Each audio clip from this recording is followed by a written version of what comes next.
Hey guys, Tom Zapolsky here. You know, the news has been pretty busy lately with COVID and Afghanistan and politics.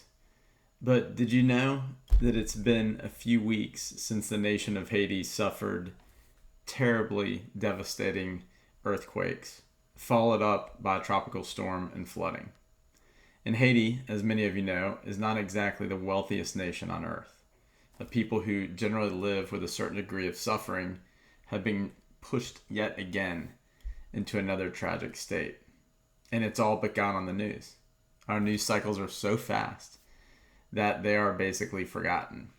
And for those of us who lived through Hurricane Michael in North Florida, we know what it feels like when the news walks away and you're left to pick up all the pieces in places like Mexico Beach and Bluntstown and Mariana and Tallahassee and Panama City and Lynn Haven, Weewa, and all those great, great places with great people.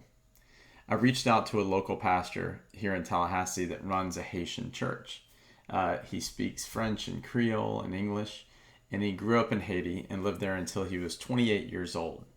And we had an incredible meeting today discussing about what could be done. What could I do? I'm surrounded by a world that's struggling with COVID. There's uncertainty in so many ways. And I want to do some good in some way down there. What could we do from Tallahassee, North Florida, anywhere around the country? And we are putting that together right now. You see, this pastor has local contacts from when he grew up of local men and women who are leading churches and schools and communities in Haiti, deep in some of the rural, forgotten communities.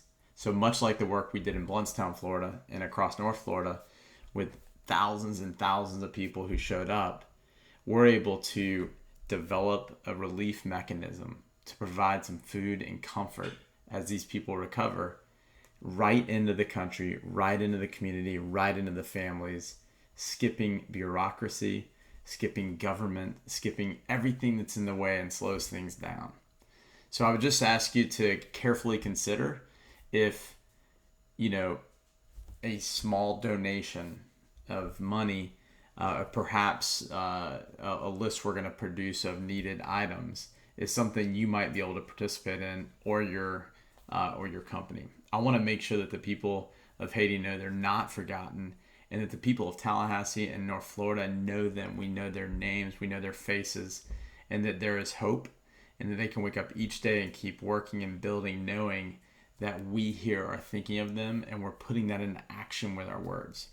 Now, this isn't probably going to be a long, sustained effort, but as they move from the initial disaster and recovery, caring for patients and stabilizing their lives, into longer term recovery, we want to be there to meet those needs along the way. So this is just a warning that we're going to be putting together an effort to provide some relief down in Haiti. And I hope that you will consider being a part of it in the way that you think is most appropriate. I read a quote recently that said, "I used to believe that prayer changes things, but now I know that prayer changes us and we change things." Mother Teresa said that, a person who dedicated her life to the service of others.